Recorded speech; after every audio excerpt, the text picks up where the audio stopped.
omuntu nga munyoro munyarwanda muganda musoga ng'ekyogero ekibagase people power nga balira wamu bakulaga namba ya ekyo tekyaliwo bannayuganda be baali basinga okwewabira mu immigration. Bungereza bannayuganda bakola record nga ati kati Bungereza ateekawo reporting omuntu babakuwa pound 10 something I said to be corrected. Bannayuganda ne bakola record emyaka ejaddako nga basinga okuwayo bannaabo bafuna akasente obusiru tosobola zikola eri naye Bobiwine bukya yajja ne kiba revived abawabira bannaabo abatalina apapula ne bakendeera solida nejja solida credit tujimuwa naye twagala tutunulire oyo omuntu sola mukuba ati kakati abaye ebigambo byeyogedde lujja wasoma okolera UBC etegerekeka you can't say nti bannange abantu abambe mulaba abagenda Bulaaya okulwanirira eddembe ate be bali tujjako ekirala abantu abagenda abo abaana be mulaba ogenda ofuna emirimu Bulaaya wano waliwo emirimu kati what can I call you kati obesi what opinion what opinion nga an icon you cannot have a stupid opinion an icon ruja mulabula abayimbi superstar tasobola kwogera bya kito shiba tasobola kwogera bya kito poza bitandika kati nga talina Jeff n'abaana boolabanga abatumbavu muko baluwaye ne swang zitasobola kwa olaba wininwa yasingo balumya omuto naye waliwo byatayogera. Eddie Kenzo is an icon. Next statement zatanso okukola bukyayagende wa muhozi zonna tosobola kukola statement nga z'abanyago ebyobufuzi bikwawudde ku Kenzo anti kati nkubuulira anti kati Kenzo wesitamugambako kati agenda kugwa ate waagwa abaana nga 10 abamuliirako bagenda kugwa nyina mulabula kati ensolo ekwagala yekugwa kugwa bali abamuhozi bamuwaana bwanyi naye ng'agwa bw'anaamala okugwa bajja mutanga Ronald Mayinja nawulidde Ronald Mayinja ayagala kugenda Bungereza kyekimutwala we yeyambala enkofiira enjeru n'essaati enjeru ate alina ssente. Eddie Kenzo how can you say nti abaana bagenda Bulaaya nti emirimu bagireka wano n'ogamba nti ate bana bagenda okulwanya eddembe Bulaaya basinga otumalako eddembe freedom basinga otumalako freedom wano n'obanga atategeera ng'olaba abantu babatemako ebigere babajjamu enjala nenaddu ly'omusajja alina amannya 2 mu mukamwa bagenze ne bakwata abafamire 20 nga bababuuze mundu Naduli yajjajabanga Museveni maama wange yaŋŋamba sala akimanyi Naduli yadoganga habo n'atalukamu enjago oba ebikolanga ate n'abifumba n'abakuba abo okubeera musiko okumala emyaka egyo kubanga tebalina panado bamukimye ne bakima n'abaana be naye gwe njagala tukwate endowooza ya Kenzo gitwalanga yabya tumutwalenga Kenzo ate kati lujjo kati atonobye yakoze atonobye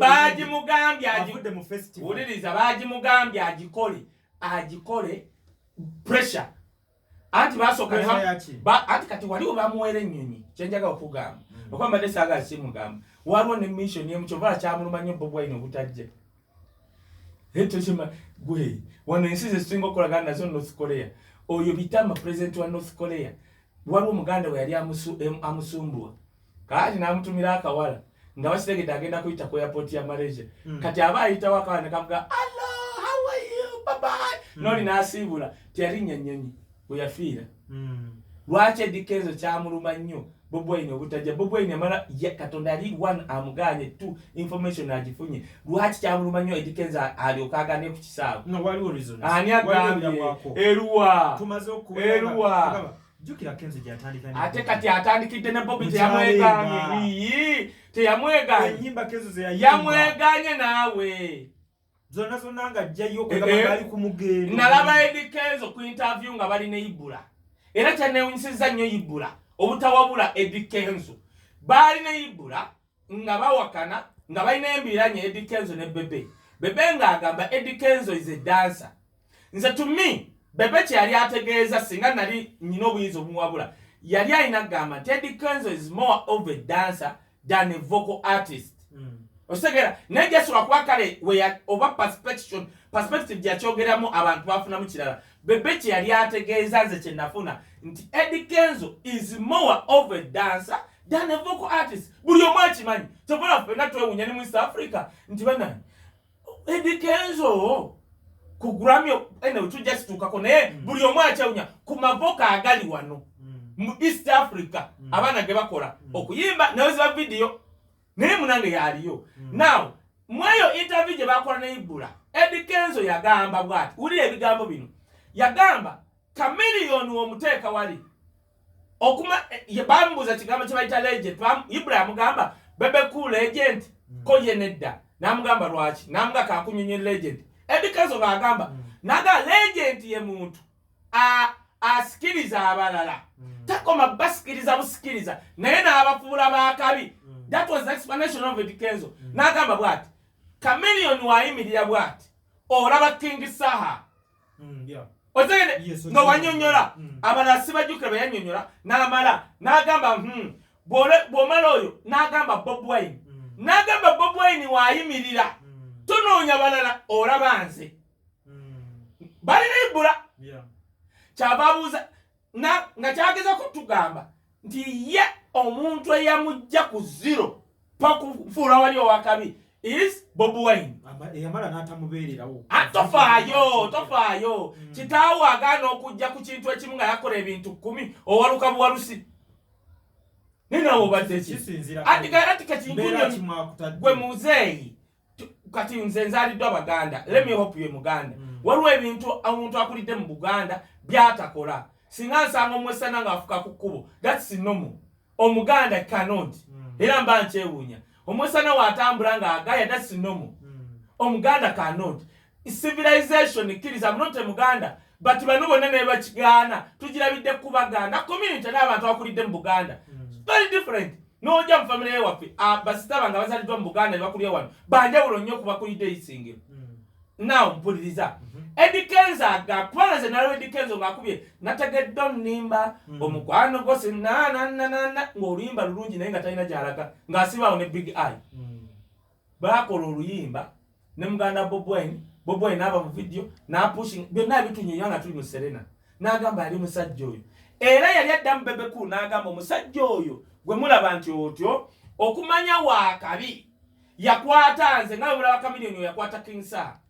Teyogera bayimbi bala kyava abuuza ekibuuzo Bebe Cool njagala mutulageyo omuyimbi bwatyo kale bwatyo yewe yayogera kati mbuuza nze sijja kulaga bayimbi ba Bebe Cool bemmanyi nti gye bali naye kati kambuuze bw'aba mu interview gye yakola ne Ibula yakkiriza ti Bobiwine yamumekinga how come nti okeera lwakubanga oli project mwozi bakuwadde emmotoka oli awo wenna wonno kati olubanga atugubadde n'otandika okuvuma oli kitaawo Kaye bino bakuwadde tusooke tukijjewo mu bye twogerako kuba ye nga gwe baweera ekimenyi yakyeyogeredde ekyomuweera ajja kyogera tetumusibako kisibe kiriwo ekirala nti bamuwadde emmotoka bamuwadde ate bamuwadde kati nze nyina abayimbi be baawa emmotoka ate kakati nali nkyalimu enaale nga nasiibula naye nga bakyankwatiddeyo mmanyi be baawa emmotoka bw'aba ayogera jja akyegaane nja kujja ngambe ansonyiwe bw'agamba nti era nja kudda ewa Sale nkola appointment mugambe